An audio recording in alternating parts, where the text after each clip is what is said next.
Good morning students, moving on with the chapter. We are now on selection process. Selection process after the recruitment is done through external and internal sources and the people are invited and the prospective candidates have applied also. Now we need to select out of them the best one. Therefore in selection we actually try to remove those candidates who do not fit to our requirements, and by rejecting the applicants those who are not fit for our job or our profile or our job description, we are actually coming close to the person whom we require. तो हम जो है ऐसे लोगों को बाहर करते जाते हैं, ऐसे लोगों को अलग अलग लेवल्स में अलग अलग सीरीज़ में बाहर करते जाते हैं, जिससे कि लास्ट में हमारे पास जो है मोस्ट एबल टैलेंटेड और according to our requirement candidate ही बचता है. इसीलिए सिलेक्शन को एक नेगेटिव प्रोसेस भी कहा जाता है. Selection is the process of choosing from among the candidates from with in the organization और फ्रॉम आउटसाइड, चाहे वो इंटरनल सोर्स से आए हो चाहे एक्सटर्नल सोर्स से आए हो, the most suitable person. This is very important. The most suitable person for the current position. So it is a negative process. इसमें आपका जो चार्ट के थ्रू देखिए पूरी प्रोसेस एक्सप्लेन की है. एंड हर जगह पे जिस लेवल पे भी आप फिट नहीं हैं, आप ओके नहीं होते हैं, उसी जगह से आप जो है बाहर हो जाएंगे. No no no no no. और क्या है सबका एंड रिजल्ट? रिजेक्ट.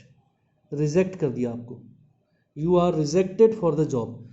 और अगर आप सारे के सारे लेवल पास करते जाएंगे तो फिर आप जो है जॉब के लिए सेलेक्ट हो जाएंगे एट द एंड. कैसे? आप स्टार्ट होंगे सोर्स ऑफ एप्लीकेशन, चाहे एक्सटर्नल सोर्स हो चाहे इंटरनल सोर्स हो, आपकी प्रिलिमिनरी स्क्रीनिंग होगी. प्रिलिमिनरी स्क्रीनिंग का मतलब है आपके सारे के सारे जो डॉक्यूमेंट्स होंगे और जो कुछ भी आप वहाँ से लेके आएंगे वो सारे के सारे जो है चेक किए जाएंगे. Right. At the stage, the manager scrutinizes the applications received for the job and eliminates the applications of unqualified and unfit candidate. तो अनक्वालिफाइड और अनफिट कैंडिडेट जितने भी होंगे वो फर्स्ट स्टेज से क्या हो जाते हैं? बाहर हो जाते हैं. अगर आपकी प्रिलिमिनरी स्क्रीनिंग क्या है? ओके है, तो आप नेक्स्ट उसमें आएंगे सिलेक्शन टेस्ट में. सिलेक्शन टेस्ट अगर आपने क्रॉस कर लिया तो आपका एम्प्लॉयमेंट इंटरव्यू होगा.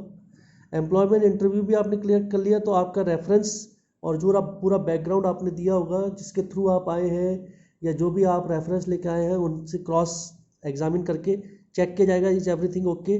आपका सिलेक्शन का डिसीजन लिया जाएगा. अगर आप सिलेक्शन हो जाते हैं, सेलेक्ट हो जाते हैं अगर आप, तो फिर आपको जॉब ऑफर किया जाएगा. जॉब ऑफर करने के बाद एम्प्लॉयमेंट कॉन्ट्रैक्ट आपको दिया जाएगा और evaluation of the effectiveness of the selection process की जाएगी कि पूरा जो है जो ऊपर से नीचे तक सिलेक्शन प्रोसेस हुआ वो कैसा हुआ. बीच में किसी भी स्टेज पे अगर आप क्वालिफाई नहीं कर पाते you are rejected. Therefore it is known as selection is a negative process.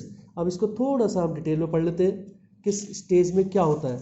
Number 2 stage में सिलेक्शन टेस्ट होता है. सिलेक्शन टेस्ट में आजकल कई तरह के टेस्ट होते हैं. इंटेलिजेंस टेस्ट जो ये देखता है कि आपका इंटेलिजेंस क्वोशेंट कितना है, आपकी ability to learn to take decisions, और आप कैसे जो है at the time of need, जब ज़रूरत है कोई डिसीजन लेने की, आप ले पाने में कितना सक्षम है. एप्टीट्यूड टेस्ट में आप नई चीज़ों को लर्न करने में कितना एबल है ये चेक किया जाता है.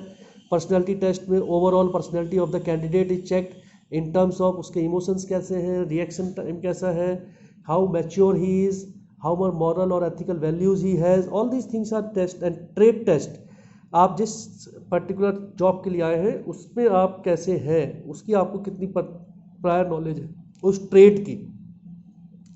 इंटरेस्ट टेस्ट, आपका इंटरेस्ट जो है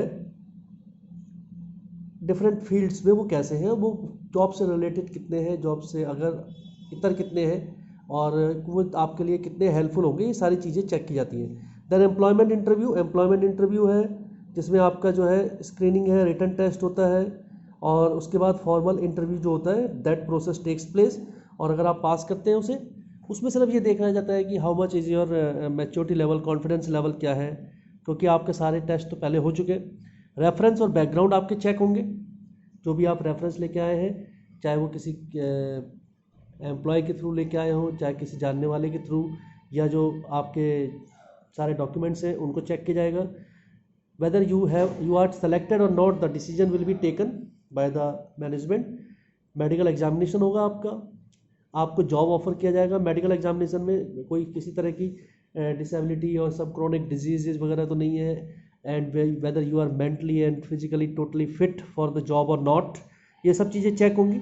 आपको जॉब ऑफर किया जाएगा, जॉब ऑफर करके आपको जो है जो लेटर दिया जाएगा और कॉन्ट्रैक्ट जो एम्प्लॉयमेंट का है वो दिया जाएगा, जिसके अंदर सारे rules regulations about your terms and conditions of promotion, demotion, right, salary structure, remuneration, all the things will be explained. और उसमें सारे के सारे आपके कॉन्ट्रैक्ट होगा जिसको आपको साइन करना होगा if it is a contractual basis job. और अगर वो आपको प्रोबेशन में रखते हैं, एडहॉक में रखते हैं, right, when they will permanent you, make you permanent employ, all these conditions, if you agree and you find it suitable, you will sign it and you will become the employee of the organization. So this selection process is a lengthy process, is a negative process, but out of it the best candidate is selected.